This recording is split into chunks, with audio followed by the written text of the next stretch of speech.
Assalamualaikum warahmatullahi wabarakatuh. Baiklah, kami dari kelompok 1 akan mempresentasikan hasil dari kelompok kami, yaitu identifikasi hasil yang diinginkan. Kelompok 1 terdiri dari 3 anggota. Yang pertama Rima Rismayaningsih, Sofia Izzatul Miswah, dan Yai Mukti Rahayu. Kami di sini akan menjelaskan tentang pembelajaran Understanding by Design. Jadi, merupakan desain pembelajaran yang berfokus pada pemahaman peserta didik. Terdapat 3 tahapan yang ada pada desain pembelajaran atau UBD, yaitu identifikasi hasil yang diinginkan, lalu tentukan bukti penilaian, dan merencanakan kegiatan pembelajaran. Identifikasi hasil yang diinginkan. Pada tahap pertama, yaitu mengidentifikasi hasil yang diinginkan, dengan menentukan terlebih dahulu hasil yang diinginkan atau tujuan pembelajaran, diharapkan proses pembelajaran menjadi lebih spesifik dan terukur. Beberapa langkah merancang hasil yang diinginkan. Yang pertama, mengidentifikasi standar pembelajaran. Artinya, standar pembelajaran ini dapat berasal dari kurikulum nasional, kurikulum sekolah, atau standar internasional yang berlaku.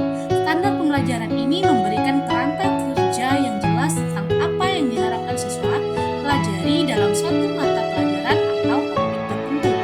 Yang kedua, menentukan tujuan pembelajaran. Tujuan pembelajaran ini harus mencerminkan pemahaman yang mendalam tentang materi yang diajarkan dan kemampuan siswa yang diharapkan dicapai. Tujuan pembelajaran harus jelas, terukur, terjangkau, relevan, dan terwujudkan atau SMART goals.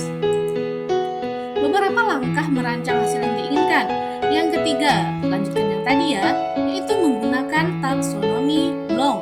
Dalam pendekatan UBD, penting untuk menggunakan taksonomi Bloom untuk merancang tujuan pembelajaran yang mencakup berbagai tingkat pemahaman, mulai dari tingkat pengetahuan dasar hingga tingkat pemahaman yang lebih tinggi, seperti analisis, sintesis, dan evaluasi.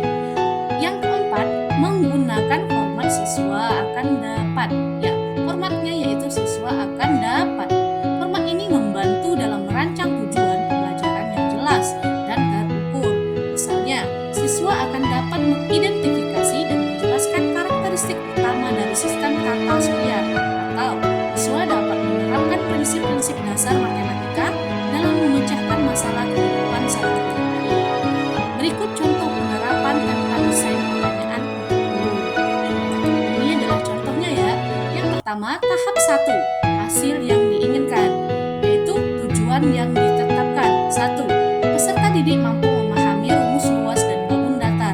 2. Peserta didik mampu mengetahui cara menghitung luas bangun datar. Ketiga, peserta didik mampu mandiri dalam menghitung luas bangun datar melalui berbagai latihan. Selanjutnya yaitu pemahaman. Yang pertama, apakah kamu tahu benda-benda di sekitar kita terdapat banyak bentuk? Kedua, apakah kamu mengetahui rumus luas bangun datar persegi? Yang ketiga, bagaimana cara menghitung luas bangun datar persegi?